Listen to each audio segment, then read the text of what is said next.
Olá, tudo bem? Meu nome é Shirley Almeida, sou graduada em História e Pedagogia, mestre em Desenvolvimento Social pela Unimontes e doutora em Educação pelo UFMG.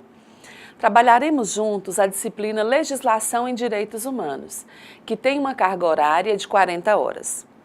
Nesta disciplina, estudaremos as principais legislações brasileiras que buscam garantir o direito à vida, saúde, alimentação, garantias individuais, liberdade religiosa, trabalho, diversidade sexual, direitos dos segmentos sociais, negros e minorias étnicas, mulheres, idosos, crianças e adolescentes, pessoas com deficiência, bem como os fundamentos jurídicos da educação em direitos humanos e seus mecanismos de proteção. Peço que em nossas aulas vocês tenham consigo papel e caneta para que, se dúvidas surgirem, possam postar as mesmas em nossos fóruns Tira Dúvidas. Lembrando que cada dúvida deve ser postada no fórum pertinente a cada aula. Vamos lá? Iniciaremos nossas reflexões a partir da Declaração Universal dos Direitos Humanos, que completou 70 anos no mês de dezembro de 2018. Ou seja, ela foi sancionada em 1948. Ela dispõe de 30 artigos que detalham direitos universais que devem ser respeitados e garantidos a todos os seres humanos, do direito à vida aos direitos à alimentação, educação, trabalho, saúde e liberdade. O documento esclarece justamente que todo ser humano tem capacidade para gozar os direitos e as liberdades estabelecidos nesta declaração, sem distinção de qualquer espécie, seja de raça, cor, sexo, idioma, religião, opinião política ou de uma outra natureza, origem nacional ou social, riqueza, nascimento ou qualquer outra condição. Os direitos humanos se aplicam a todos os indivíduos. A declaração prevê ainda que não deve ser feita distinção com base na condição política, jurídica ou internacional do país ou território a que pertence uma pessoa, quer se trate de um território independente, sob tutela, sem governo próprio, quer sujeito a qualquer outra limitação de soberania. Vamos analisar o que nos diz o artigo 29 da Declaração Universal dos Direitos do Homem. O texto é claro ao dizer que todos os seres humanos devem cumprir a lei e que as vítimas têm direito à proteção da legislação. Quem comete um crime também tem direito a um julgamento justo. No exercício de seus direitos e liberdades, todo ser humano estará sujeito apenas às limitações determinadas pela lei, exclusivamente com o fim de assegurar o devido reconhecimento e respeito dos direitos e liberdades de outrem e de satisfazer as justas exigências da moral, da ordem pública e do bem-estar de uma sociedade democrática, diz o item 2 do artigo 29.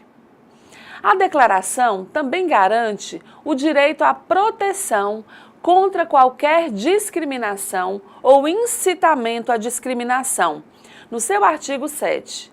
Já os artigos 5, 9, 10 e 11 condenam excessos como prisões arbitrárias, torturas ou aplicação de penas maiores que as previstas para uma ação.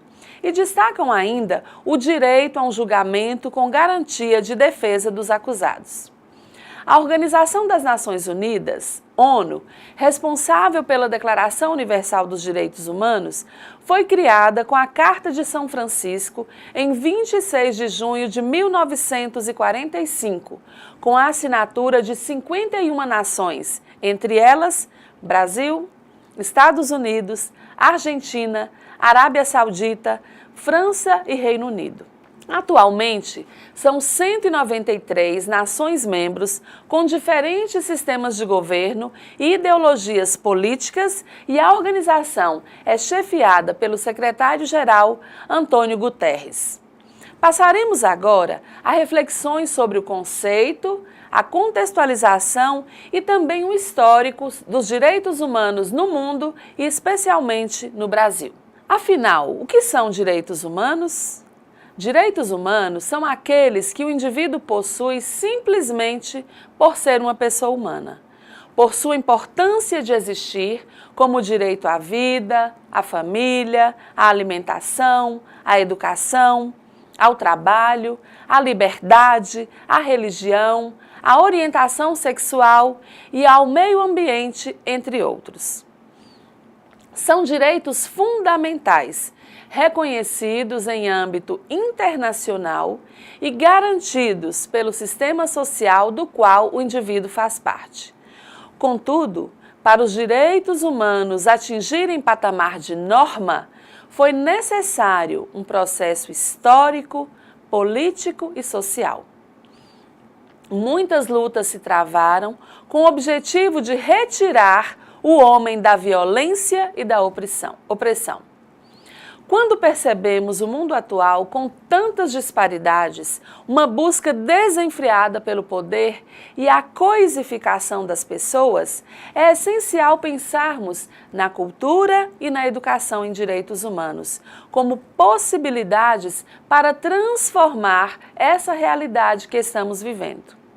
A educação é um instrumento imprescindível para que o indivíduo reconheça a si mesmo como agente ativo na modificação da mentalidade de seu grupo, sendo protagonista na construção de uma democracia. A Constituição brasileira reconhece a educação como um direito humano. Vejamos o que preconiza o texto constitucional. Em seus artigos 205 a 214, o texto constitucional é claro ao dispor que é dever da nação proporcionar educação a todos. A educação em direitos humanos, enquanto proposta de política pública, foi fomentada no cenário nacional com a instituição do Comitê Nacional de Educação em Direitos Humanos e, posteriormente, com a elaboração e publicação, em 2003, do Plano Nacional de Educação em Direitos Humanos, que foi uma resposta a uma exigência da Organização das Nações Unidas. Nesse movimento, é preciso reconhecermos nossos direitos e defendermos os direitos dos outros. Faremos agora uma contextualização do conceito e um histórico dos direitos humanos no mundo. A construção de um conceito de direitos humanos para a sociedade deve ter como eixo fundamental a dignidade da pessoa humana, visando o desenvolvimento integral do seu potencial criador, enquanto cidadão crítico e consciente de seus direitos e deveres. A ideia de direitos humanos é relativamente nova na história ocidental. Esses direitos foram conquistados de forma diferente em cada sociedade e surgiram como alternativa para garantir à pessoa, dentro de uma sociedade, as condições essenciais à plenitude do gozo da vida humana. Em 1948, foi proposta a aprovação de uma Declaração Universal dos Direitos Humanos em uma reunião do Conselho Econômico e Social das Nações Unidas. Esse documento afirmaria o disposto no artigo 55 da Carta das Nações Unidas. O texto diz: com o fim de criar condições de estabilidade e bem-estar, necessárias às relações pacíficas e amistosas entre as nações, baseadas no respeito do princípio da igualdade de direitos e autodeterminação dos povos, as Nações Unidas promoverão a elevação dos níveis de vida, o pleno emprego e condições de progresso e desenvolvimento econômico e social. A solução dos problemas internacionais e econômicos, sociais, de saúde e conexos, bem como a cooperação internacional de caráter cultural e educacional. O respeito universal e efetivo dos direitos do homem e das liberdades fundamentais para todos, sem distinção de raça, sexo, língua ou religião. A expressão direitos humanos é utilizada em referência a princípios universais que podem potencialmente ser aceitos por todas as culturas. Já os direitos fundamentais são definidos no texto constitucional, conferindo ao cidadão direitos e garantias individuais, políticas, sociais, econômicas e culturais e que guardam os valores fundamentais da ordem jurídica de um país. Para entender a essência dos direitos humanos, é necessário realizar um breve histórico sobre as conquistas humanas desde os primórdios até os dias atuais. Na política internacional de direitos humanos, pode-se acompanhar a história de avanços por intermédio dos diferentes pactos acordados pela comunidade. A história dos direitos humanos fundamenta-se em duas concepções tradicionais, a justnaturalista e a da conquista histórica. Vejamos. A concepção justnaturalista, defendida por Thomas Hobbes, John Locke e Rousseau, preconiza que a pessoa possui direitos naturais que lhe são inerentes.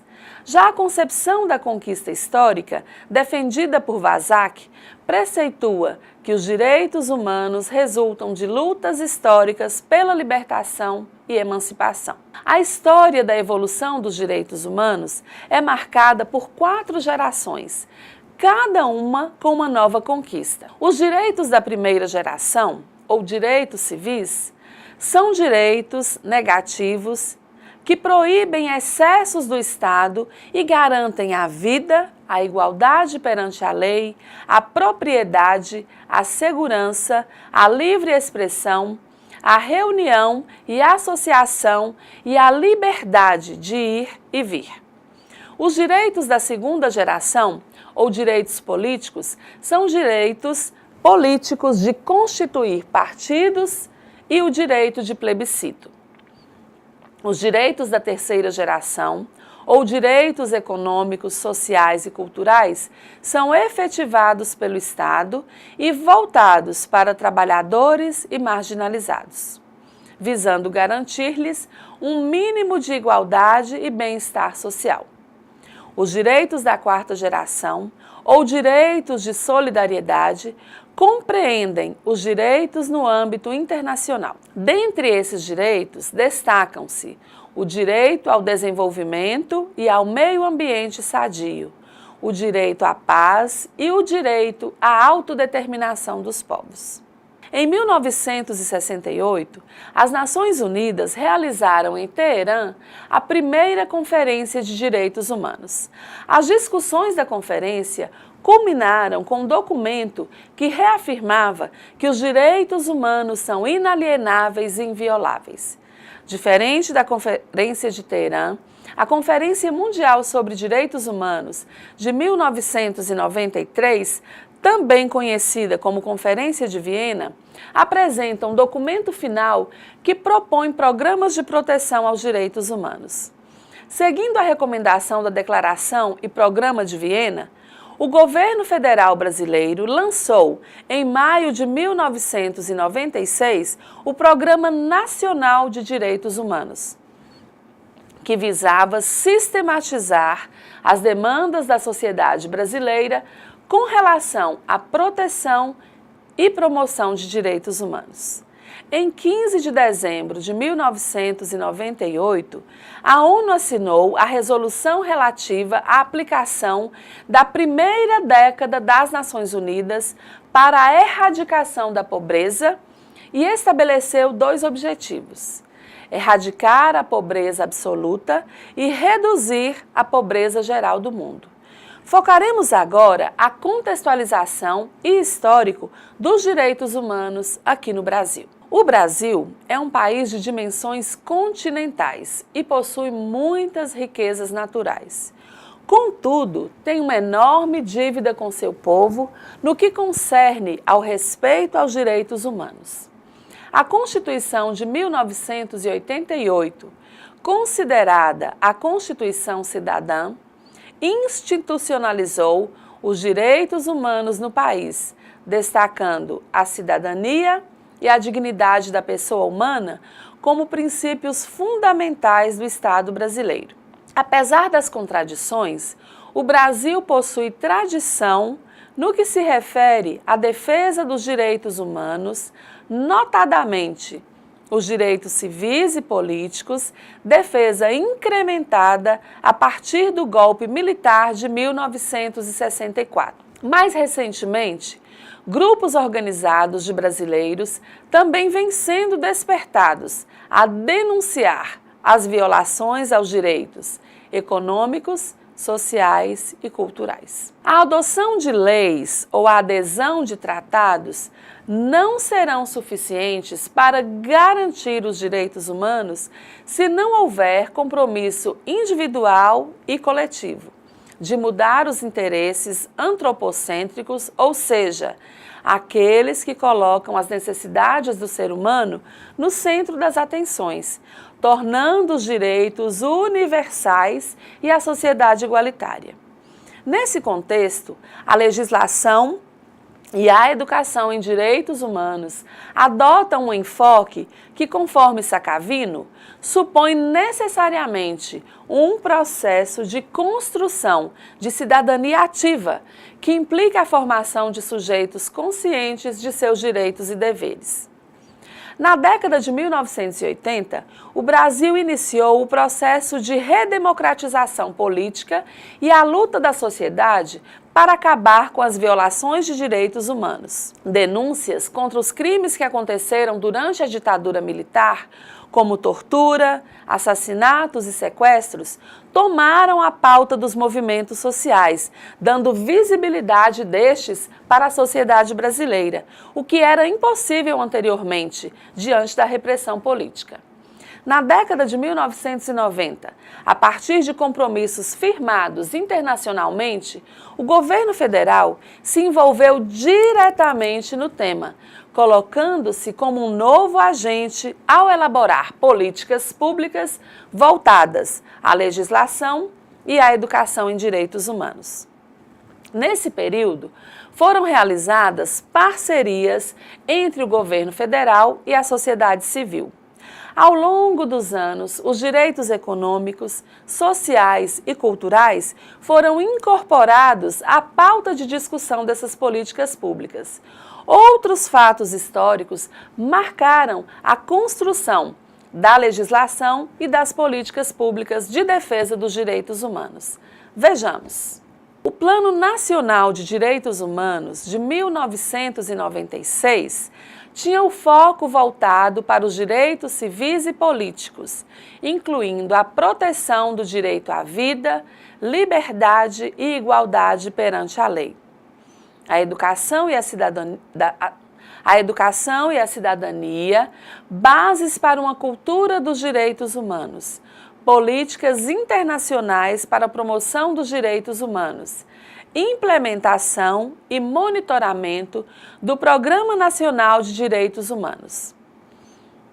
Já o plano de 2002 incorporou alguns temas destinados à conscientização da sociedade brasileira com o intuito de consolidar uma cultura de respeito aos direitos humanos, tais como cultura, lazer, saúde, educação, previdência social, trabalho, moradia, alimentação e um meio ambiente saudável. Em 2009, foi lançado o Plano Nacional de Direitos Humanos de número 3, como importante ferramenta para a consolidação dos direitos humanos como política pública. O Brasil avançou na materialização das orientações que possibilitavam a concretização e a promoção dos direitos humanos. Pensando nos aspectos conceituais, discorreremos agora sobre os 3 problemas dos direitos humanos a partir das considerações de Robert Alexy, um dos mais influentes filósofos do direito alemão contemporâneo. Os problemas que estão unidos com os direitos do homem deixam-se dividir em 3 grupos. Ao primeiro grupo pertencem os problemas epistemológicos. Neles, trata-se da questão se e como os direitos humanos podem ser conhecidos ou fundamentados. Enquanto todos acreditam firmemente nos direitos do homem, a sua fundamentação é um problema meramente teórico. Ele se torna tanto mais prático quanto mais forte cresce a dúvida fundamental. Os problemas do segundo grupo são os substanciais, que nascem assim que se põe de acordo sobre isso, que direitos do homem devem ser reconhecidos. Surge então a questão: que direitos são direitos do homem? Este é o problema substancial dos direitos do homem. O terceiro problema principal dos direitos do homem é o da sua institucionalização. O artigo 28 da Declaração Universal dos Direitos Humanos é, à primeira vista, uma prescrição peculiar. Ele diz que todo homem tem um direito a uma ordem social e internacional, na qual os direitos e liberdades mencionados na presente declaração podem ser realizados. Isso pode ser compreendido como direito à institucionalização.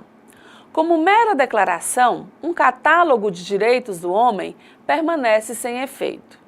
Os direitos do homem devem ser transformados em direito positivo para que seu cumprimento seja garantido. Quanto melhor os direitos do homem são fundamentados, tanto mais legítima é a sua concretização internacional por força. Os direitos humanos formam, assim, com todos os seus problemas, um sistema. Para chegar a este sistema, do lado institucional, deve ser efetuado, primeiro, uma determinação do conceito de direito do homem. Veremos agora que não se trata somente de um conceito, mas de conceitos dos direitos do homem. Os direitos do homem distinguem-se de outros direitos pela combinação de 5 categorias. Eles são direitos universais, morais, fundamentais, preferenciais e abstratos. Direitos universais. Da universalidade já se tratava na caracterização dos direitos do homem como ideal universal. Um primeiro aspecto da universalidade é a universalidade dos titulares e destinatários. Aqui deve ser lançado somente um olhar sobre os titulares. A universalidade da titularidade consiste nisto, que todos os direitos do homem são direitos que cabem a todos os homens. A segunda qualidade essencial para os direitos do homem é que eles são direitos morais. O conceito de direito moral é ambíguo. Aqui, ele deve ser empregado como conceito contrário para o conceito de direito jurídico positivo. Direitos jurídico positivos nascem por atos de disposição, por exemplo, por contrato, poder constituinte, lei aprovada ou uma prática judicial ou social. E dependem, em sua essência, de um mínimo de eficácia social. Para a validez ou existência de um direito moral, basta que a norma que está na sua base valha moralmente. Uma norma vale moralmente quando ela, perante cada um que aceita uma fundamentação racional, pode ser justificada. Apesar de seu caráter moral, os direitos preferenciais do homem estão em uma relação íntima com o direito. Se existe um direito moral, portanto, fundamentável perante cada um, por exemplo, o direito à vida, então também deve existir um direito fundamentável perante cada um à concretização daquele direito.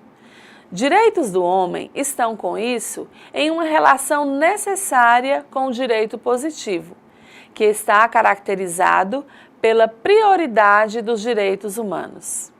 Essa prioridade necessária é a terceira marca definidora dos direitos do homem. Nos objetos dos direitos do homem estão os direitos fundamentais, que tratam de interesses e carências que, em geral, podem e devem ser protegidos e fomentados por direito. Assim, muitos homens têm uma carência fundamental de amor. Não deve haver poucos aos quais é mais importante ser amado do que participar em demonstrações políticas. Contudo, não existe um direito do homem ao amor, porque amor não se deixa forçar pelo direito. Daqui são compreendidos não só os direitos de defesa liberais clássicos, senão, por exemplo, também direitos sociais que visam assegurar um mínimo essencial.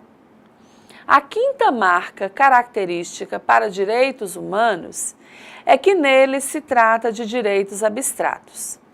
Isso se mostra mais claramente na necessidade de sua restrição ou limitação, que por direitos de outros e pelo mandamento da conservação e fomento de bens coletivos, como, por exemplo, da proteção do meio ambiente. Desejo que nossas reflexões iniciais sirvam para que todos vocês, para que nós nos apropriemos da importância da defesa dos direitos humanos.